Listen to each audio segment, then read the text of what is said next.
ಈ ಕೋಗಿಲು ಕ್ರಾಸ್ನ ವಿಚಾರಕ್ಕೆ ಸಂಬಂಧಪಟ್ಟಂತೆ ರಾಜಕೀಯ ಚಟುವಟಿಕೆಗಳು ಗರಿಗೆದರುತ್ತಾ ಇದೆ. ಇದನ್ನೇ ಅಸ್ತ್ರ ಮಾಡಿಕೊಂಡಿದೆ ಕೇರಳ ಸರ್ಕಾರ.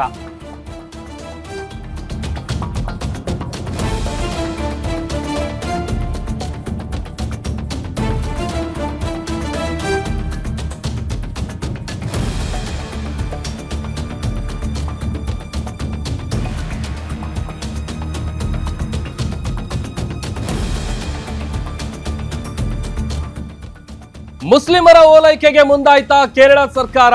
ಕರ್ನಾಟಕದ ಕೋಗಿಲು ಕ್ರಾಸ್ ಸಮಸ್ಯೆಯನ್ನ ಅಸ್ತ್ರ ಮಾಡ್ಕೊಳ್ತಾ ಅನ್ನುವಂತ ಪ್ರಶ್ನೆ ಹುಟ್ಕೊಳ್ತಾ ಇದೆ.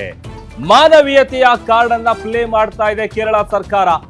ಅಕ್ರಮ ಮನೆಗಳ ತೆರವು ಸ್ಥಳಕ್ಕೆ ಕೇರಳ ಶಾಸಕ ಓಡೋಡಿ ಬಂದಿದ್ದಾರೆ.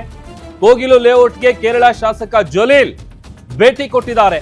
ಒತ್ತುವರಿ ತೆರವು ಜಾಗದಲ್ಲಿ ಕೇರಳ ಶಾಸಕರಿಂದ ಪರಿಶೀಲನೆ ಮಾಡುವಂತ ಕೆಲಸ ಆಗ್ತಾ ಇದೆ. ಮುಸ್ಲಿಮರ ಜೊತೆಗೆ ಚರ್ಚೆಯನ್ನು ನಡೆಸಿದ್ದಾರೆ ಕೇರಳ ಶಾಸಕ ಜಲೀಲ್ ಅವರು. ತೆರವು ಬಳಿಕ ಸರ್ಕಾರ ಏನ್ ಸವಲತ್ತು ಕೊಟ್ಟಿದೆ ಅಂತ ಮಾಹಿತಿಯನ್ನ ಸಂಗ್ರಹಿಸುವಂತ ಕೆಲಸ ಮಾಡ್ತಾ ಇದ್ದಾರೆ. ಅದೇ ಸ್ಥಳಕ್ಕೆ ಭೇಟಿಯನ್ನ ನೀಡಿದ್ದಾರೆ ಸಿಎಂ ಇಬ್ರಾಹಿಂ ತಂಡ. ಸ್ಥಳೀಯರ ಸಮಸ್ಯೆಯನ್ನ ಸಿಎಂ ಇಬ್ರಾಹಿಂ ಅವರು ಆಲಿಸಿದ್ದಾರೆ. ಈಗ ಆಲ್ರೆಡಿ ಈ ವಿಚಾರಕ್ಕೆ ಸಂಬಂಧಪಟ್ಟಂತೆ ಏನ್ ಟ್ವೀಟ್ ಅನ್ನ ಮಾಡಿದ್ರು ಕೇರಳ ಸರ್ಕಾರದ ಪಿಣರಾಯಿ ವಿಜಯನ್ ಅವರು. ಆ ಒಂದು ಟ್ವೀಟ್ಗೆ DCM DK Shivakumar, CM Siddaramaiah ಅವರು ಎಲ್ಲರೂ ಕೂಡ ರಿಯಾಕ್ಟ್ ಮಾಡಿದ್ರು. ಈಗ ಮಾನವೀಯತೆಯ ಕಾರ್ಡ್ ಅನ್ನ ಪ್ಲೇ ಮಾಡ್ತಾ ಇದೆ ಕೇರಳ ಸರ್ಕಾರ ಅನ್ನುವಂಥದ್ದು ಮೇಲ್ನೋಟಕ್ಕೆ ಗೊತ್ತಾಗ್ತಾ ಇದೆ.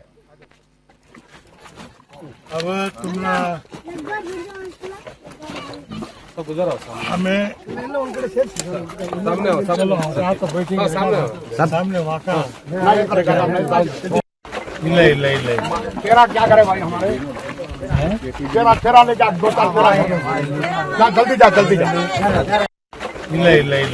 तेरा क्या करे भाई हमारे तेरा ले जा दो साल जा जल्दी जा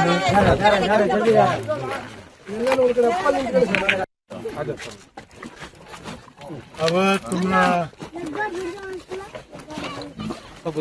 हमें सामने वाका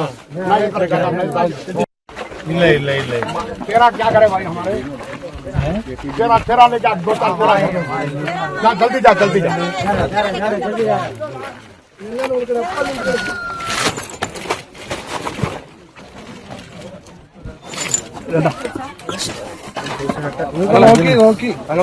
ಓಕೆ ಸರ್ ಕೈ ಬಿಡ್ಚೆ